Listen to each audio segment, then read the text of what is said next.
بسم اللہ الرحمن الرحیم۔ شروع اللہ کے نام سے جو بڑا مہربان نہایت رحم والا ہے۔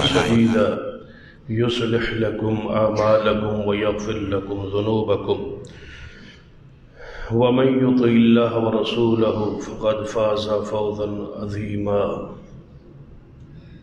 أما بعد فإن خير الحديث كتاب الله وخير الهدي هدي محمد صلى الله عليه وآله وسلم وشر الأمور محدثاتها وكل محدثة بدعة وكل بدعة ضلالة.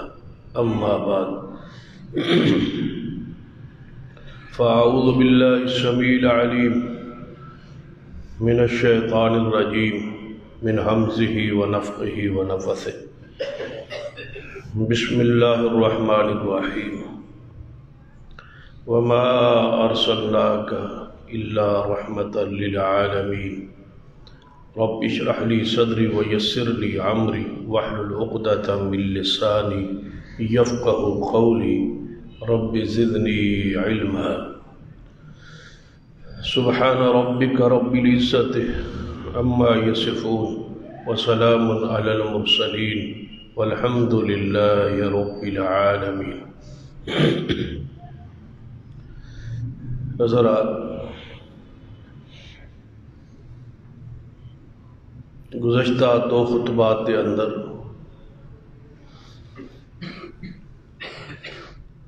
اسی آیت مبارکہ دی روشنی اندر چند گزارشات بیان کہ اللہ تبارک و تعالی نے اپنے محبوب جناب محمد رسول اللہ صلی اللہ علیہ وسلم یہ ایک صفت تھا جو ذکر فرمایا ہے کہ وَمَا أَرْسَلْنَاكَ إِلَّا رَحْمَةً لِلْعَالَمِينَ، کہ اللہ تعالیٰ نے آپ کی ذات کو سارے جہاں لئی رحمت بنایا ہے۔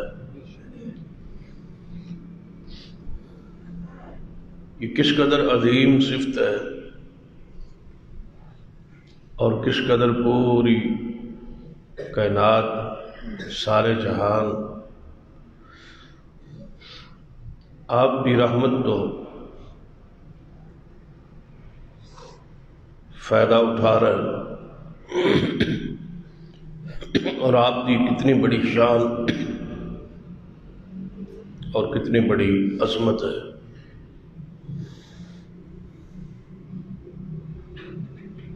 اس آیت کی فہم لئی، سمجھ لئی، ذرا دیکھیے کہ ہر انسان کس قدر گناہگار ہے، اور دنیا اندر ہی ہر گناہ پر جو توبہ ہے یہ محمد مصطفیٰ صلی اللہ علیہ وسلم کی دین کی اور آپ کی رحمت ہے۔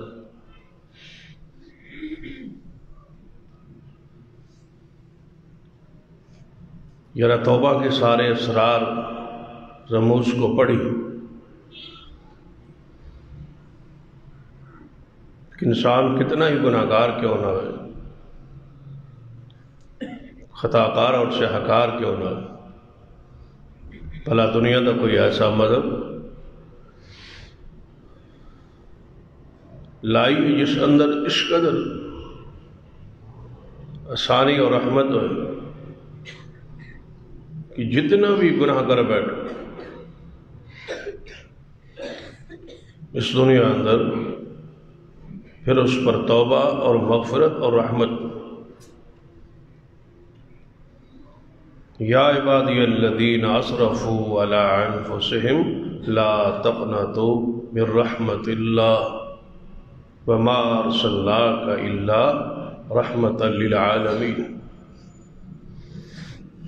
اے میرے بندو جو اپنی جانوں پہ ظلم کر بیٹھے ہو، اللہ کی رحمت سے نا امید ہو۔ نبی علیہ الصلوۃ والسلام فرمایا کہ اگر کوئی شخص زمین کو لے کے آسمان تک کتنا خلا ہے گناہوں سے بھر دے اور اس کے بعد صدق دل سے اللہ سے معافی مانگ لے، اگر اس کے گناہ سمندر کی جھاگ کے برابر ہو، زمین و آسمان کے درمیان خلا جتنا ہے اتنے بھر بھی جائے گناہوں سے، تو اللہ تعالیٰ پھر بھی معاف کر دے۔ یہ بشارت، یہ رحمت محمد رسول اللہ صلی اللہ علیہ وسلم۔ وہ حدیث بھی ہر مومن دیتے علم چاہے کہ 100 بندوں کا قاتل کتنا بڑا جرم ہے اور کتنی بڑی سزا ہونی چاہیے، لیکن اس کی معافی کی بشارت اور خبر ہم تک رسول اللہ نے پہنچا دی۔ اس پر 20 واقعات احادیث اندر موجود، اور جتنا یہ احسان ہے اور جتنی یہ رحمت ہے کہ انسان فطری طور پر کمزور بھی ہے اور گنہگار بھی، اگر اس پر معافی نہ ہوتی تو بتاؤ ہم جینے کے لائق اور قابل نہ رہتے، اور مرنے کے لائق اور قابل بھی نہ ہوتے، تو مر کے پھر کیا کریں؟ صراط اس کے بعد ہے، جہنم تو اس کے بعد ہے، آگ تو اس کے بعد ہے، قبر کی برزخی زندگی تو اس کے بعد ہے، تنگی اور جو عسر کی لمحات ہیں وہ تو بعد میں، تو کیا حالت ہوگی، کیا کیفیت ہوگی؟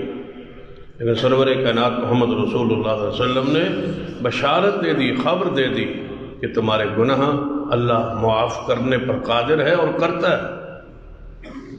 اس لیے نبی علیہ الصلوۃ والسلام بے شمار گناہوں کی معافی کے لیے ایسے ایسے اعمال بتلا دی کہ دنیا کے اندر ہی تمہارے گناہ مٹ جائے۔ مثلا حدیث سن لیجیے کہ سرور کائنات محمد رسول اللہ صلی اللہ علیہ وسلم نے ارشاد فرمایا اذا امن الامام فعمنوا، جب امام آمین کہے نماز کے اندر، اذا قال الامام غیر المغضوب علیہم ولا الضالین فقولوا آمین، فرمایا جب امام الضالین کہے تو تم آمین کہو، جب امام آمین کہے تو تم آمین کہو۔ فرشتے آسمان پر آمین کہتے ہیں، جب تم زمین پر آمین کہو گے فرشتے اسی وقت آسمان پہ آمین کہتے ہیں۔ جن بندوں کی آمین فرشتوں کی آمین سے مل گئی اللہ ان کے پچھلے گناہوں کو معاف فرما دے۔ بتلائیے کیا کہا ہے آپ نے؟ آمین۔ اپنے عمل پہ دیکھیے، وقت کتنا لگا، خرچ کتنا ہوا، وقت کتنا آپ کا صرف ہوا، صرف آپ نے کہا ہے آمین۔ معافی کتنی ہے، رحمت کتنی ہے، اس کی وسعت کا اندازہ لگائیے، اللہ تمہارے پچھلے گناہوں کو معاف کر دے۔ جس کی آمین فرشتوں سے مل گئی، کوئی وقت نہیں خرچ ہوا، آپ باوضو ہیں، مسجد میں موجود ہیں، کھڑے ہیں، آمین کہنی ہے، کچھ خرچ نہیں ہوا، لیکن اس پر رحمت کا اندازہ لگائیے کہ اللہ پچھلے گناہوں کو تعین نہیں کیا، سال کے، 2 سال کے، 4 سال کے، 10 سال کے، زندگی کے تعین نہیں کیا نبی علیہ السلام، صرف آمین پر۔ اور کتنی مرتبہ آپ نے آمین کہنی ہے یہ اندازہ ہے؟ 17 رکعات فرائض کی تعداد ہے، 17، 5 نمازوں کے فرائض کی رکعات 17 ہے، تو 17 مرتبہ آپ نے آمین کہنی، سری نمازوں میں سری اور جہری نمازوں میں جہری۔ تو یہ بشارت، یہ خبر کہ جمعے پر 2 رکعات ہیں، آپ آمین کہیں تو گناہوں کی معافی کی بشارت، پھر عصر پر، پھر مغرب پر، پھر عشاء پر، پھر فجر پر۔ ذرا غور کرتے جائیں، یہ آیت صرف لکھنے اور پڑھنے میں بالکل آسان بالکل سادہ سے الفاظ ہر عامی آدمی سمجھتا ہے، وَمَا أَرْسَلْنَاكَ إِلَّا رَحْمَةً لِلْعَالَمِينَ۔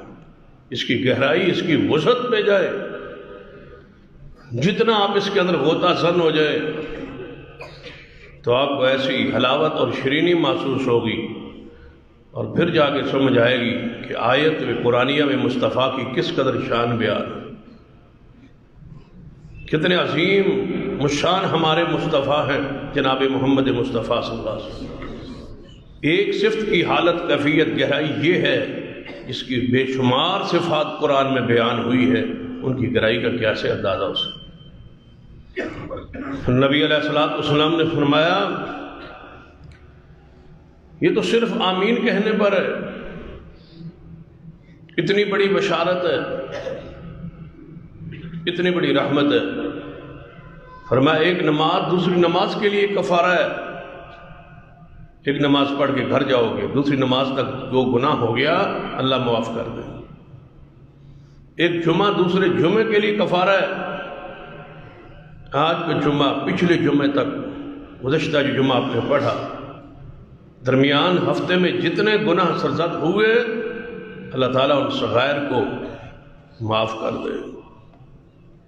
ایک ماہ رمضان دوسرے رمضان تک کفارہ ہے، سال کے گناہ،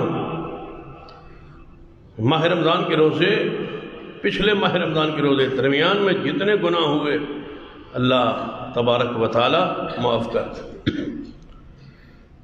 صرف ماہ رمضان کے 30 روزے ہی نہیں، من صام رمضان ایمانا واحتسابا غفر له ما تقدم من ذنبه، جو ماہ رمضان کے روزے رکھ لے اللہ تعالیٰ اس کے گناہوں کو، پچھلوں کو معاف کر دے۔ من قام رمضان ایمانا واحتسابا غفر له ما تقدم من ذنبه، جو صرف ماہ رمضان کی تراویح پڑھ لے اللہ اس کے پچھلے گناہوں کو معاف کر دے گا۔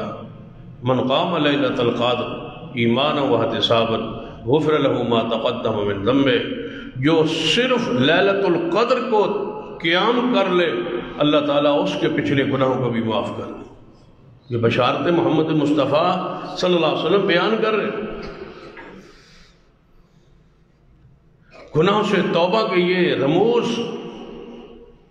یہ سارے حکمتیں محمد مصطفیٰ صلی اللہ علیہ وسلم نے بیان کر۔ پھر ذرا حج کے لیے چلی، نبی علیہ السلام نے کیا فرمایا کہ جو بندہ حج کرے اور فضولیات حج کے دوران نہ کرے، کوئی گناہ کا کام نہ کرے، خالص حج مبرور، نیکیوں سے بھرپور حج، جس میں کوئی نافرمانی نہ ہو، کوئی جھگڑا لڑائی نہ ہو، تو اللہ تعالیٰ اس حاجی کو ایسے معاف کرے گا، ایسے صاف کرے گا، ایسے گناہ مٹائے گا جیسے وہ آج ماں کے بطن سے، پیٹ سے پیدا ہوا۔ یہ بشارت کس کی ہے؟ محمد مصطفیٰ صلی اللہ علیہ وسلم۔ یہ بلا دل میں خرخائی نہ ہو، پیار نہ ہو، محبت نہ ہو، آپ کو ساری کائنات سے بڑھ کے چاہنے والے محمد مصطفیٰ صلی اللہ علیہ وسلم نہ ہوں تو ایسی سعادتیں اور ایسی رحمتیں اور ایسے انعامات اور ایسے پیکج کون دیتا ہے؟ جو محمد مصطفیٰ صلی اللہ علیہ وسلم کی وہ رحمت ہے۔ صرف ایک گناہ کا تعین کیا ہے، شرک، فرمایا اس پہ نہ مرنا، شرک پہ نہ مرنا۔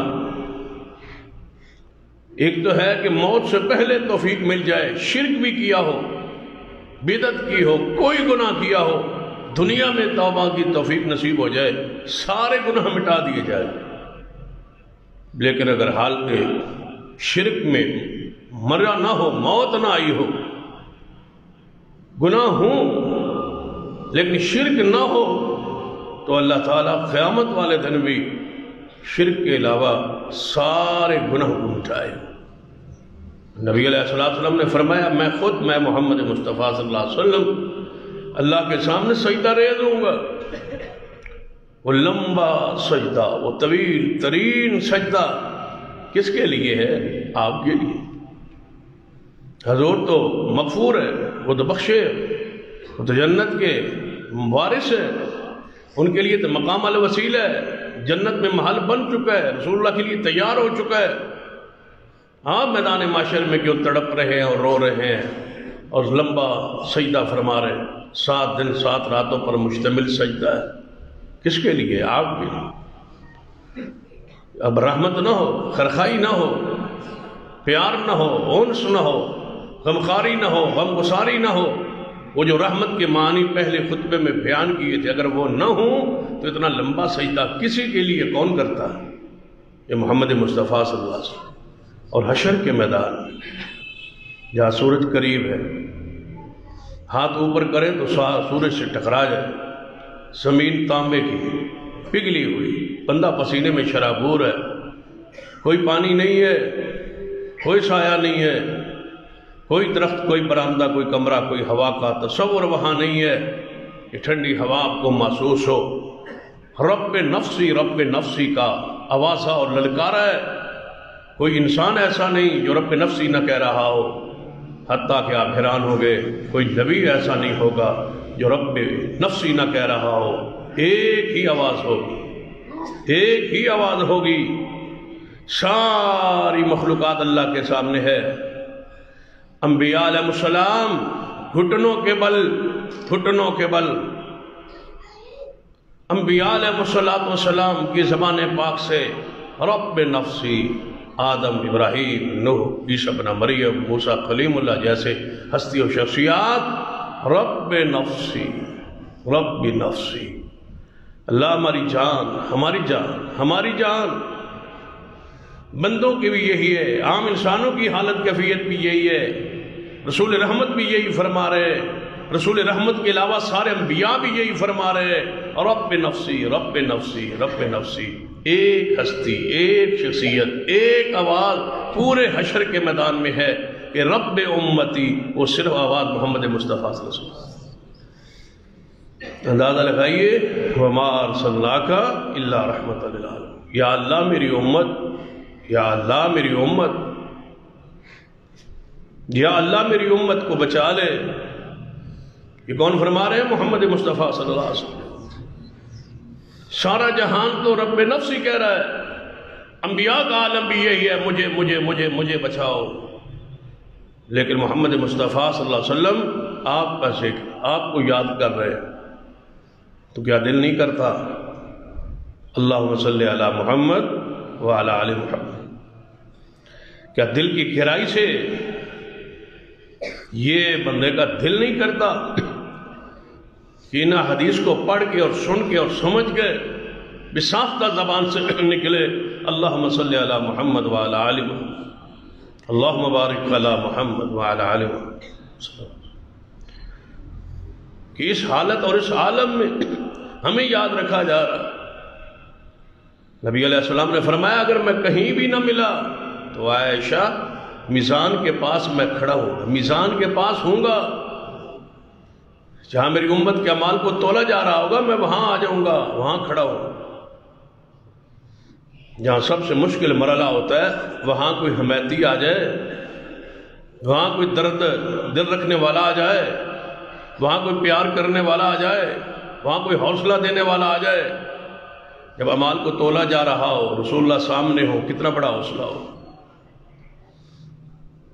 تو فرمایا میزان کے پاس آ جاؤں گا، پلشرات کے پاس آ جاؤں گا، جہاں وزن ہو رہا وہاں آ جاؤں گا۔ پھر آپ نے فرمایا کہ حوض کوثر پر جام پلانے گئے، یہ کتنی بڑی رحمت، جہاں پانی نہ ہوگا، پیاس لگی ہو، ہر بندہ پیاس میں ہانک رہا ہوگا، زبان جیسے باہر نکلی ہوتی ہے، یہ کیفیت ہوگی، اور پھر اپنے ہاتھ اور اپنے حوض سے پانی پلانا، اس سے بڑی رحمت کیا ہو؟ اور میں پانی پلاؤں اور میرے ہاتھ سے جو پانی پی لے گا حوض سے، وہ 50,000 سال دوبارہ اس کو پیاس نہیں لگے۔ لے آؤ کوئی ایسا پانی، کوئی ایسی رحمت، کوئی ایسا پیاس بجھانے والی، کوئی ایسا اکسیر، کوئی تحفہ کوئی لے آؤ جو اللہ تعالی محمد مصطفیٰ کو عطا کیا ہے اور مصطفیٰ اپنی امت میں تقسیم فرمائے۔ جام کوثر سے بڑی رحمت کیا ہو؟ نبی رحمت صلی اللہ علیہ وسلم نے فرمایا پھر مجھے اللہ تعالیٰ شفاعت کا حق عطا کرے، اجازت دے گا، اذن دے گا، پھر میں سفارش کروں۔ اور آپ نے فرمایا جس بندے کے دل میں ذرہ برابر، ایک رتی برابر، ذرہ برابر ایمان ہوگا، میں محمد اس کے لیے سفارش کرتا رہوں۔ آخری ذرہ برابر ایمان والا بندہ جب تک جنت میں نہیں نہ جائے گا، میری سفارش جاری رہے گی۔ یہ رسول اللہ صلی اللہ علیہ وسلم کی شفاعت، شفاعت سے بڑی رحمت کیا ہو سکتی؟ شافع بھی ہیں، اشفت و شفع کے مقام پر ہیں، سفارشی بھی ہیں، اور سفارش وہ ہے جو اللہ نے قبول کرنے کی خبر دے رکھی ہے، گارنٹی دے رکھی ہے کہ آپ مانگیں گے اور میں اللہ عطا کروں وہ سفارش۔ اللہ اس حدیث پہ غور کیجیے، لِكُلِّ نَبِيٍّ دعوت مستجابہ، اللہ تعالیٰ نے ہر نبی کے لیے ایک دعا کی اجازت دی۔ ہر دور میں ہر نبی جو بھی آیا، اللہ تعالیٰ نے ہر نبی کو یہ آفر، یہ پیغام دیا کہ ایک دعا جو آپ مرضی کر لیں میں قبول کروں۔ ہر نبی نے اس اجازت کے بعد دعا مانگنے میں رسول اللہ نے فرمایا جلدی کی، اجازت ملتی گئی وہ دعا مانگتے گئے، رب کی طرف سے اجازت ملتی گئی، دیر نہیں لگائی نبی، کسی نبی نے، یا اللہ ٹھیک ہے یہ دعا ہے میری، یہ دعا ہے میری، یہ دعا ہے۔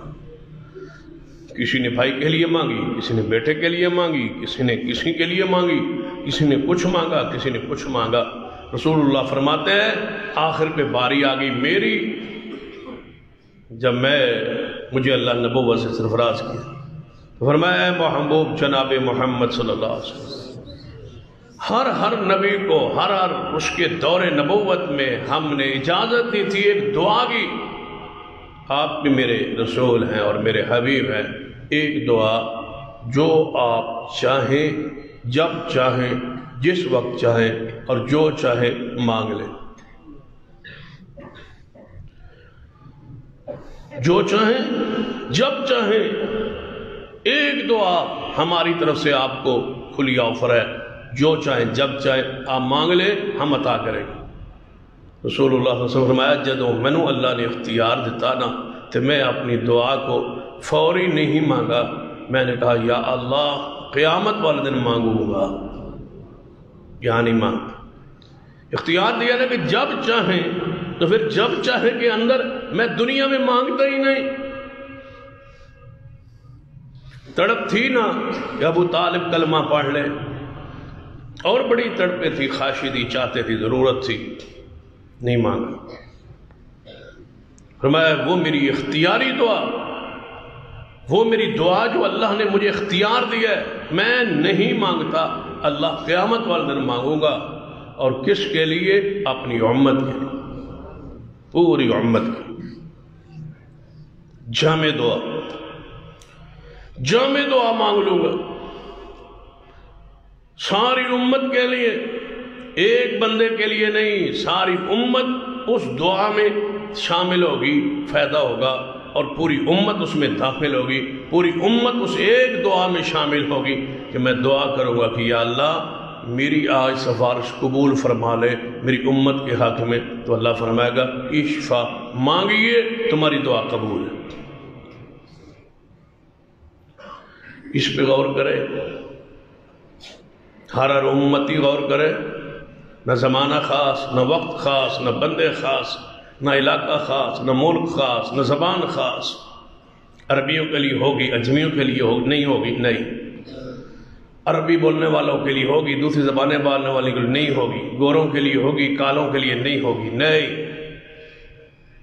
ایک صدی تک ہوگی، نہیں، قیامت تک، جب سارے جہانوں کے لیے اور سارے دنیا کے لیے ہوگی، تو اب سمجھیں وَمَا أَرْسَلْنَاكَ إِلَّا رَحْمَةً لِّلْعَالَمِينَ، اے محبوب ہم نے سارے جہانوں کے لیے آپ کو رحمت بنا کے بھیجا۔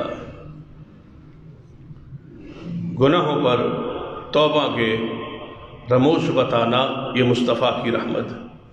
گر بتلانا، اتنی باری استغفار کرو معافی مل جائے، یہ اعمال کرو معافی مل جائے، گناہوں کے پیچھے نیکی لگا دو وہ بھاگ کے ان کو کھا جائے گی، یہ نیکی گناہوں کے پیچھے لگا دو، گناہ ہو گیا نیکی کرو، توبہ کرو، بڑا گناہ ہو گیا توبہ کرو، یہ ان کی رحمتیں ہیں۔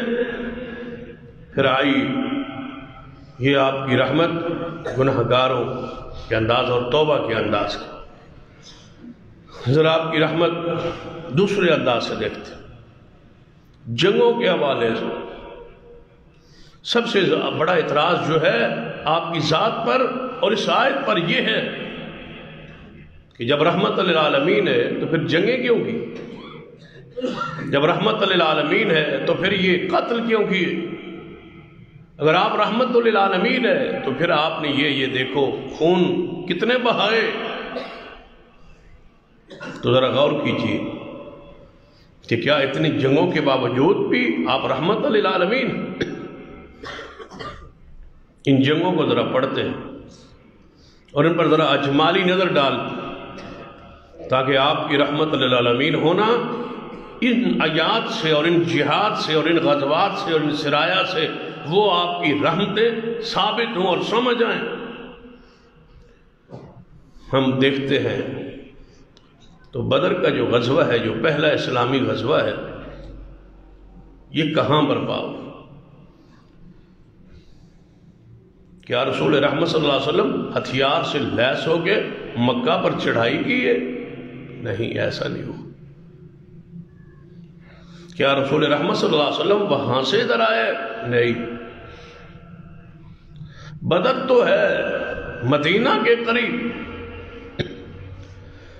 80 تقریباً کلومیٹر مدینہ سے قریب ہے، تو یہاں کیا لینے آئے تھے کفار مشرکین مکہ؟ یہاں کیوں آئے تھے لیس ہو گئے؟ نبی علیہ السلام کی یہ جنگ ان پہ حملہ کے طور پہ ہے یا اپنے دفاع کے طور پر ہے؟ ایک بندہ شریف ہو، رحیم ہو، کریم ہو، بڑا مہربان ہو، بڑا صاحب اخلاق ہو، کسی بندے کو کوئی نقصان تکلیف نہ پہنچائے، کوئی اس پر حملہ آور ہو جائے تو کیا دفاع کرنا بھی شرافت کے خلاف؟ کیا رحمت کے خلاف؟ کوئی عقل مند انسان کہہ سکتا ہے کہ اس شریف کو مار رہے تھے اور اس نے آگے سے جناب بدلہ لیا ہے یا آگے سے اپنا دفاع کیا، اپنی جان کو بچایا؟ بتائیے احد کا غزوہ کہاں ہوا؟ کیا مدینہ کے ساتھ احد نہیں ہے؟ آنے والے مکہ سے 450 جناب میل کلومیٹر چل کے مدینہ پر حملہ آور ہوئے، رسول اللہ تو دفاع کے لیے نکلے۔ خندق کہاں ہوا؟ خندق کہاں کھودی گئی؟ مدینے میں۔ کفار مکہ یہاں پہنچ گئے تھے۔ آپ کی ساری جنگیں دفاع کے طور پر ہیں۔ تبوک کو دیکھیے، تبوک کی طرف نکلنا، رومیوں کے لشکر تیار تھے اور حملہ آور ہونے والے تھے، تو رسول اللہ نے دفاعی صورت یہ اختیار کی۔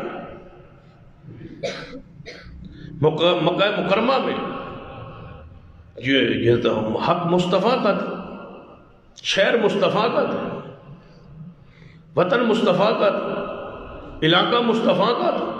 اب آئی یہ شہر یہاں سے ظلمن نکالا گیا، اور جب رسول اللہ فاتح کی حیثیت سے قوت اللہ نے بخشی تو کیا اپنے واپس وطن واپس آنا یہ بھی کوئی رحمت کے خلاف؟ آپ تشریف لائے اور صحابہ کرام نے جذبات میں کیا بھی، آج بدلے کا دن ہے، آج بدلہ لیں گے، ماریں گے لوگوں کو جنہوں نے ہمیں شہر سے نکالا۔ تو رسول اللہ نے کیا فرمایا تھا؟ آج بدلے کا دن نہیں ہے، آج معاف کرنے کا دن۔ آج گھوڑوں پر جھک کے سوار ہونا ہے، ایسے نہیں آگے کو، آج ان کے ساری کے ساتھ داخل اس کو حمد کرنی ہے جس اللہ نے ہمیں غلبہ اور فتح بخشیے۔ پھر آپ نے فرمایا میرے صحابہ سن لو، آج ہم مکہ شہر میں داخل ہو رہے ہیں، جو بندہ بیت اللہ کے اندر داخل ہو جائے اس کو کچھ نہیں کہنا، جو بیت اللہ کے اندر داخل ہو کے پناہ لے لے اسے نہیں مارنا، جو سیدنا ابو سفیان رضی اللہ تعالیٰ کے گھر داخل ہو جائے وہ دار الپناہ ہے، وہاں پناہ دار الامان ہے، وہاں کچھ نہیں کہنا۔ جو بندہ اپنے گھر کے اندر داخل ہو کے کنڈی لگا لے اور نہ لڑے اسے کچھ نہیں کہنا، عورتوں کو نہیں مارنا، بچوں کو کچھ نہیں کہنا، بوڑھوں کو کچھ نہیں کہنا، جو جان بچانے کے لیے آگے بھاگ نکلے اسے کچھ نہیں کہنا۔ لڑنا صرف اس سے ہے جو تم سے لڑے، بس۔ یہ ہے رحمت محمد مصطفیٰ صلی اللہ علیہ وسلم۔ وگرنہ دشمن کب چھوڑتا ہے بھائی؟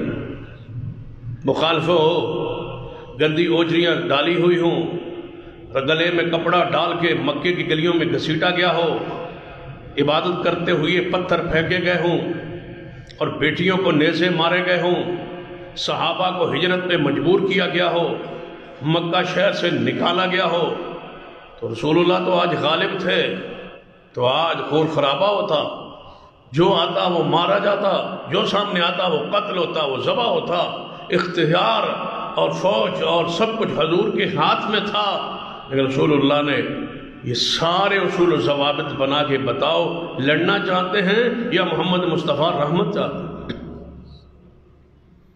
تو جو لڑ پڑے فرمایا اس کے دفاع کے لیے، اپنے دفاع کے لیے لڑو، باقی کس کو کچھ نہیں کہتے۔ پھر ذرا بتلائی حضور کی آمد سے پہلے، حضور کی بعثت سے پہلے یہ قیدی بنانا اور غلام بنا لینا، عورتوں کو لونڈیوں بنا لینا، یہ تصور، اس پر احسان اور نیکی کرنا، اس کا تصور اسلام سے پہلے نہیں تھا۔ ظلم کرتے تھے، تشدد کرتے تھے، لیکن رسول رحمت صلی اللہ علیہ وسلم کیا اصول دیا، کیا ضابطہ دیا، ذرا قرآن پاک میں، احادیث میں اس کا مطالعہ کیا۔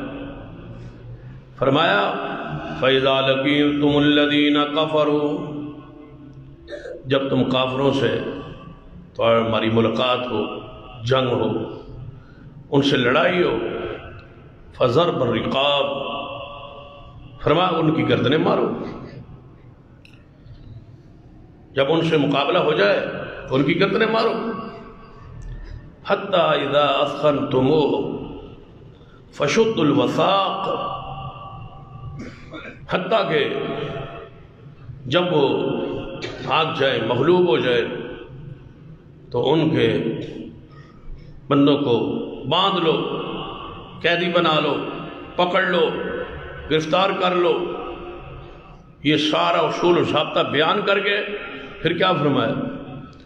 تھوڑے ہتھے چڑھ جان تے انہوں پھڑ لو تے بن لو تے بنن تو بعد انہوں قتل کر دو، نہیں۔ فَإِمَّا مَنًّا بَعْدُ وَإِمَّا فِدَاءً، تمہاری مرضی ہے، اب ان پر احسان کر کے چھوڑ دو۔ کن کو بھائی؟ کافروں کو، جو تم پر، تمہارے مغلوب ہو جائے، حملہ آور دشمن ہے، مغلوب ہو گئے، قیدی ہو گئے، اب تمہارے لیے کیا حکم ہے؟ فَإِمَّا مَنًّا بَعْدُ وَإِمَّا فِدَاءً، احسان کرو، نیکی کرو، چھوڑ دو۔ یہ تصور نہیں تھا اسلام سے پہلے کہ غلام بنا کے مغلوب لوگوں کو، قیدیوں کو، دشمنوں کو چھوڑ دینے کا تصور نہیں تھا۔ اسلام نے کہا تمہاری مرضی ہے، مصطفیٰ کی رحمت، تمہاری مرضی ہے کہ احسان کرو، نیکی کرو اور چھوڑ دو۔ وَإِمَّا فِدَاءً، اگر مفت میں نہیں چھوڑ سکتے تو فدیہ لے کے چھوڑ دو، ہرجانہ جرمانہ لے کے چھوڑ دو، محمد مصطفیٰ کی طرف سے اجازت۔ یہ تصور نہیں تھا اسلام سے پہلے۔ بھلا جنگ میں ایسا کون کرتا ہے؟ سرور کائنات محمد رسول اللہ صلی اللہ علیہ وسلم بدر کے موقع پر لوگ قیدی تھے حضور خیمے میں، تو آپ کے چچا عباس قید میں تھے، مسلمان اس وقت نہیں تھے، تو ان کو باندھا گیا، گرفتار ہو گئے نا، باندھا گیا، رسیاں درخت کس کے بند دیتی آگے تے چاچا دے کرہن دی رات کو حضور نو آواز آئی۔ آپ نے فرمایا میرے صحابہ ایسے لگتا ہے کہ میرے چاچا کی آواز ہے، گرفت میں ہے، قید میں ہے، باندھا ہوا ہے۔ فرمایا میرے چاچا کی آواز ہے، جاؤ سنو، دیکھو میرا چاچا ہے۔ جی ہاں یا رسول اللہ صلی اللہ علیہ وسلم، تمہارا چاچا ہی۔ فرمایا ان کی ذرا رسیاں ڈھیلی کر دو، میں محمد کو نیند نہیں آ رہی، ان کی رسیاں ڈھیلی کر دو، سخت باندھا ہوا ہے میرے چاچا، اس کی رسیاں ڈھیلی کر۔ صحابہ آئے، یا رسول اللہ ہم نے رسیوں کو ڈھیلا کر دیا۔ فرمایا باقی قیدیوں کی کیا حالت ہے؟ فرمایا وہ تو اس طرح جکڑے باندھے ہوئے ہیں۔ فرمایا پھر سب کی رسیاں ڈھیلی کر دو تاکہ محمد کو سکون کی نیند آ جائے۔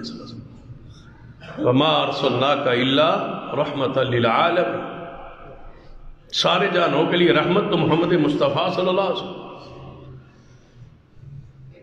اس آیت کو پڑھی، رسول اللہ کی شان کو قرآن کی روشنی میں سمجھی۔ قرآن جانتا ہے، رب جانتا ہے مصطفیٰ کی شان کیا ہے، مصطفیٰ کا مقام کیا ہے۔ اس لیے ہم کہتے ہیں قصوں کہانیوں سے جان چھڑاؤ، قرآن اور حدیث کا مطالعہ کرو، حضور کی وہی شان بیان کرو جو اللہ نے بیان کی ہے۔ اللہ کے علم میں ہے شان مصطفیٰ کیا ہے، مقام مصطفیٰ کیا ہے۔ اللہ نے کوئی کمی چھوڑی ہے حضور کی شان بیان کرنے کی؟ اسی پر ساری زندگی بسر کرتے رہو۔ وما ارسلناک الا رحمۃ للعالمین، اس آیت کو تشریح و توضیح میں زندگی بسر کر دو، تمہاری زندگی ختم ہو جائے گی، اس آیت کی گہرائی اور وسعت ختم نہیں ہو۔ یہ ہے محمد مصطفیٰ صلی اللہ علیہ وسلم۔ فدیے کی حالت دیکھنی ہے، آپ کے سامنے فدیہ آیا ہوا ہے، چھوڑ دو ہمارے قیدی، یہ لے لو، آپ پیسہ لے لیں، مال لے لیں، ہمارے قیدی چھوڑ دو۔ آپ کا داماد ہے ابو العاص ہے رضی اللہ تعالی عنہ، یہ بھی قید میں تھے، بدر میں یہ بھی آئے تھے، بعد میں اسلام میں داخل ہوئے۔ رسول اللہ کے سامنے ان کے عوض، ان کے فدیے کے طور پر ان کی بیوی نے، زوجہ نے اور رسول اللہ کی بیٹی نے، زینب نے اپنا ہار وہ بھیجا جو تحفتاً باپ نے، رسول اللہ نے ان کو دیا۔ سیدہ خدیجہ کا وہ ہار جو رسول اللہ نے تحفے میں اپنی بیٹی کو رخصتی کے وقت دیا تھا، وہ سونے کا ہار رسول اللہ کے سامنے آیا فدیے کے طور پر۔ رسول اللہ دیکھا تو آنسو برسے۔ آپ نے فرمایا میرے صحابہ اگر رائے دیتے ہو، مشورہ دیتے ہو تو کیا میں بیٹی کا ہار واپس کر کے اپنے داماد کو رہا کر دوں؟ میں محمد نہیں چاہتا کہ بیٹی کے ہار کو بطور فدیہ رکھ لوں۔ صحابہ کہنے لگے یا رسول اللہ میں تو کوئی اعتراض نہیں، تو خوش ہے اس بات پر۔ آپ نے فرمایا ابو العاص میرے داماد، جی یا رسول اللہ صلی اللہ علیہ وسلم۔ فرمایا اللہ نے کافر کے ساتھ نکاح کی حرمت نازل کر دی ہے، میں تجھ کو چھوڑتا ہوں، بغیر فدیے کے چھوڑتا ہوں، رحمت کرتا ہوں، آپ کے ساتھ پیار کرتا ہوں، انس کرتا ہوں، خیرخائی کرتا ہوں، غم گساری اور خیرخائی کہ آپ کو رہا کر رہا ہو، لیکن ایک بات ذہن میں رکھ لے کہ میری بیٹی اب تیرے نکاح میں نہیں رہ سکتی، میری بیٹی زینب کو واپس کر دینا، میں محمد نے تجھے چھوڑ دیا، اب تو رحمت للعالمین۔ یہ وہ آپ کی رحمتیں جن کو ہم بھول چکے۔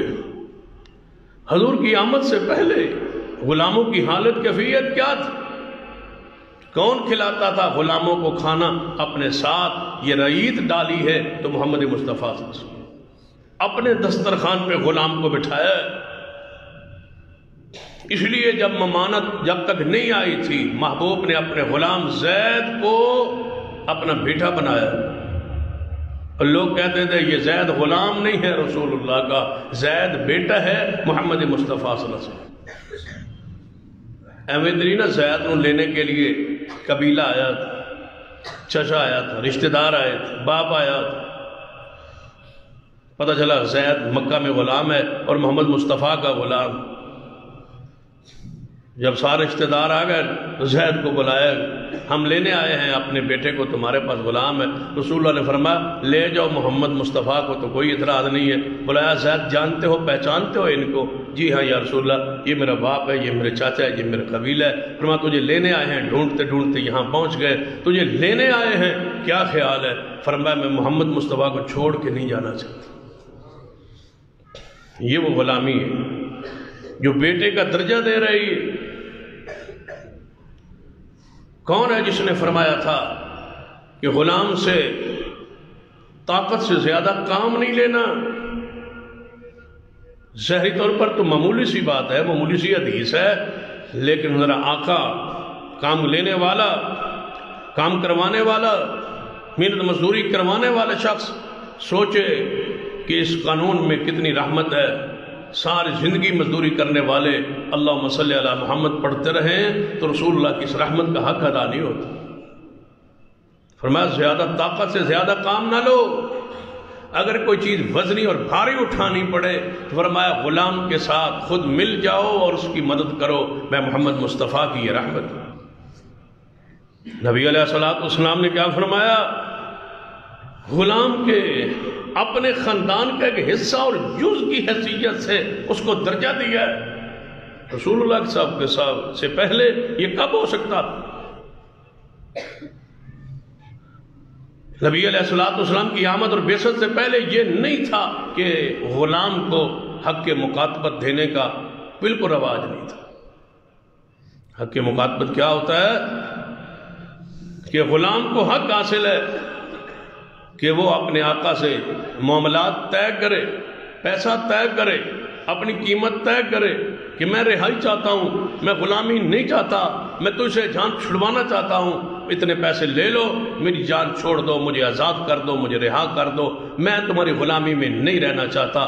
غلام کو آزاد رہنے کا اسلام نے، مصطفیٰ کی رحمت نے حق دیا ہے کہ آپ اپنے آقا سے جس کے غلام ہیں اس سے آپ اپنا معاملہ طے کریں۔ اگر وہ طے نہیں کرتا تو غلام کو عدالت میں جانے کا حق کس نے دیا ہے؟ محمد مصطفیٰ صلی اللہ علیہ وسلم نے۔ آپ سے پہلے یہ نہیں تھا۔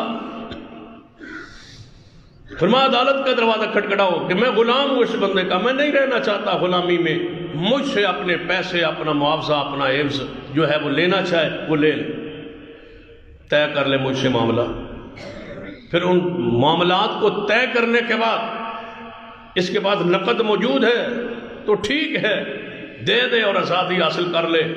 حکومت پر ضروری ہے کہ اس کو یہ حق دے، وہ پیسے دے کے اپنی آزادی کا سودا معاملہ کر لے۔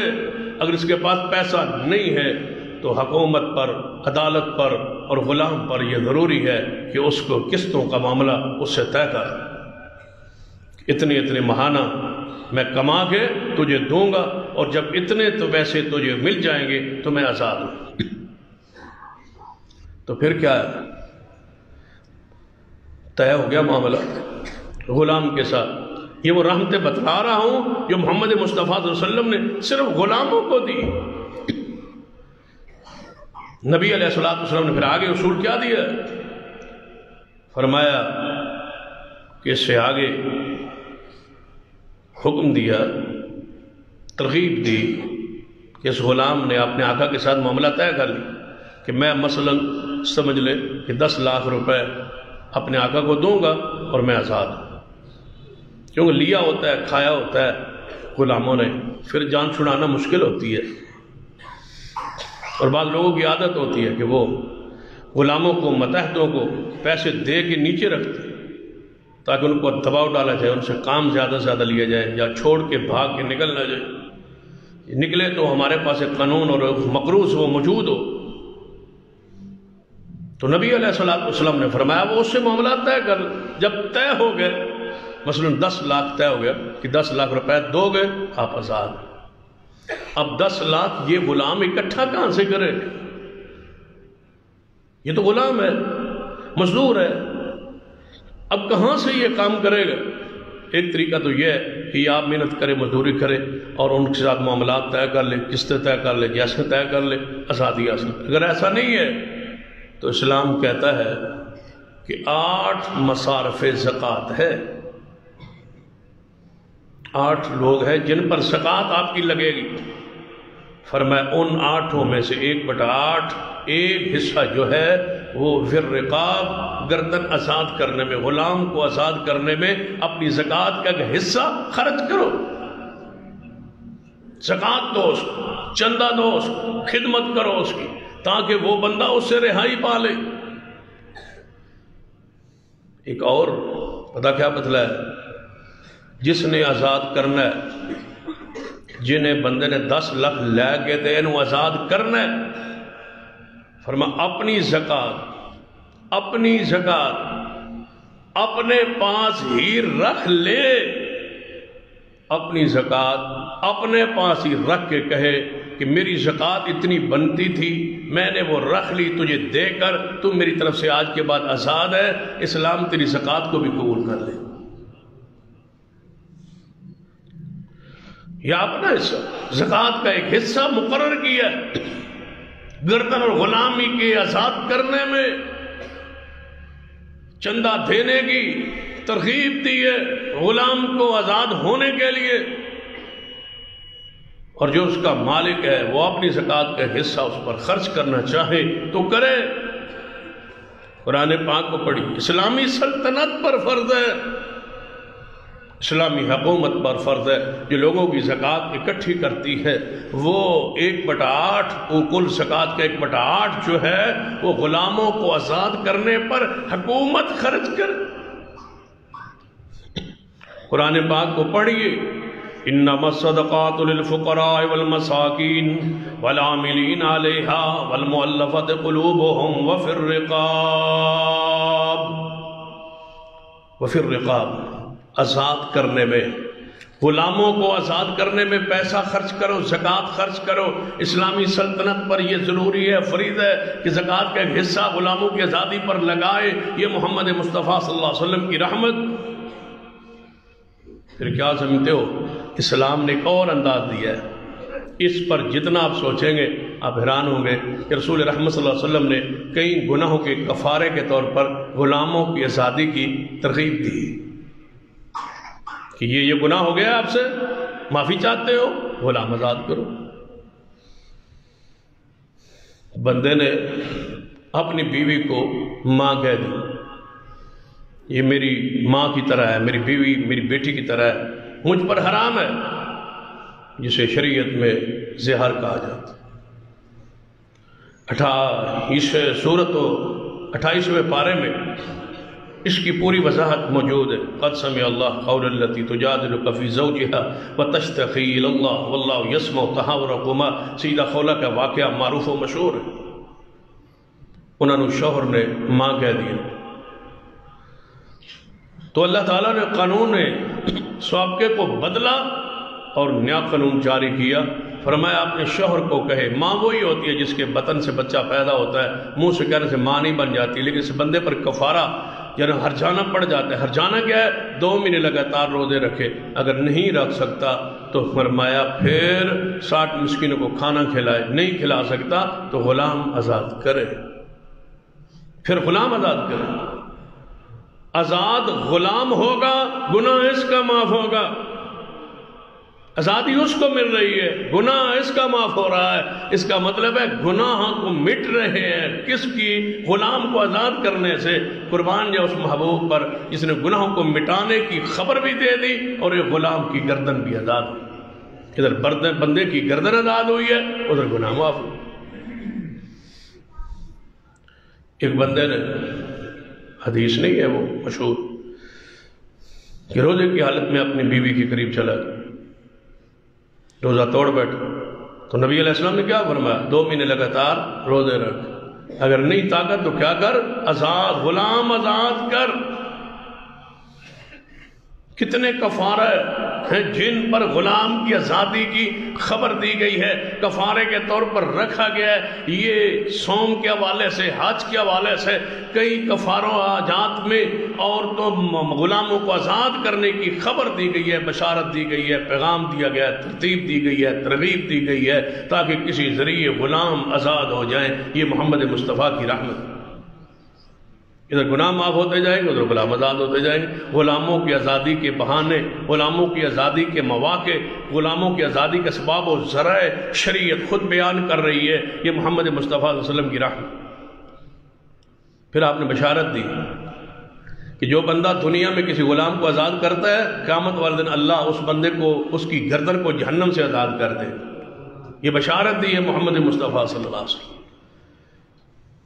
پھر رسول اللہ نے ایک اور غلاموں پر ایک ایسی رحمت ہے جس کو آپ تصور بھی نہیں کر سکتے اسلام سے پہلے۔ ایک بندے کا غلام ہے اور اس بندے کا کوئی وارث نہیں ہے، وارث ہی نہیں، بیٹا نہیں ہے، باپ فوت ہو چکا ہے، چاچے فوت ہو چکے، کوئی رشتہ دار قریبی رہا ہی نہیں۔ ایسا ہوتا ہے اور ایسا ہوا ہے، امر واقع موجود ہے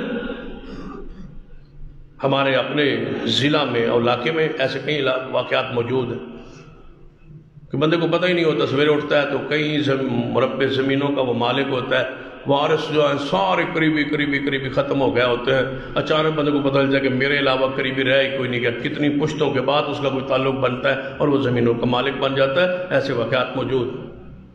رسول اللہ کیا فرماتے ہیں کہ جس کا کوئی وارث نہیں، میں اس کے غلام کو وارث ٹھہراتا ہوں۔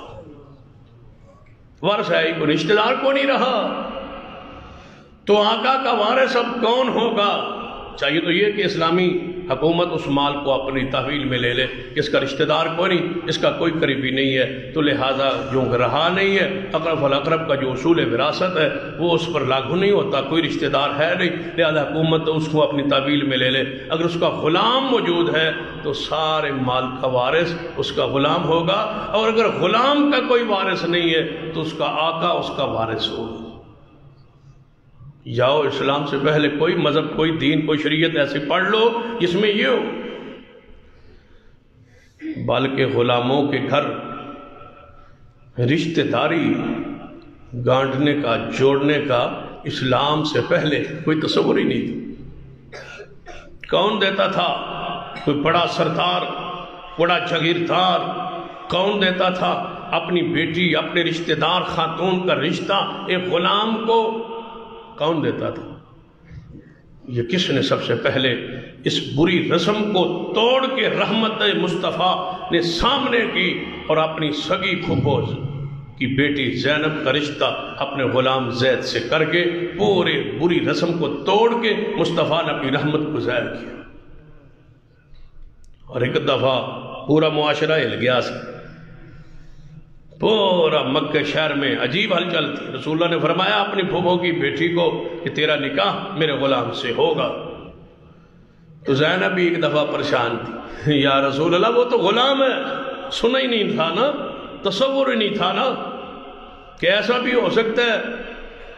زینب نے کہا یا رسول اللہ میرا تو ذہن نہیں مانتا، ایک غلام کے ساتھ ایک قریشی خاتون، ایک سیدہ خاتون، ایک ہاشمی خاتون، حضور کی پھوپھو کی بیٹی، اس کا نکاح ایک غلام سے، یا رسول اللہ ذہن نہیں مانتا۔ جب ذہن نہیں مانتا پھر ذہن کی صفائی کے لیے آیت مبارکہ آئی، کیونکہ ساری میل کچیل قرآن سے ہی ختم ہوتی ہے۔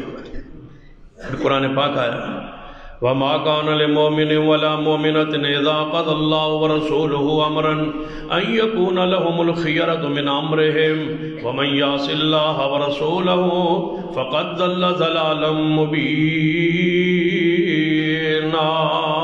اے میرے محبوب جی زینب سے فرما دیجئے جے تانوں یہ فیصلہ قبول نہیں نا تو سانوں تیرا ایمان ہی قبول۔ پھر ہوا نکاح زینب کا غلام سے، برات آ رہی ہے، دولہا غلام ہے اور دلہن محمد مصطفیٰ کی پھوپھو کی بیٹی۔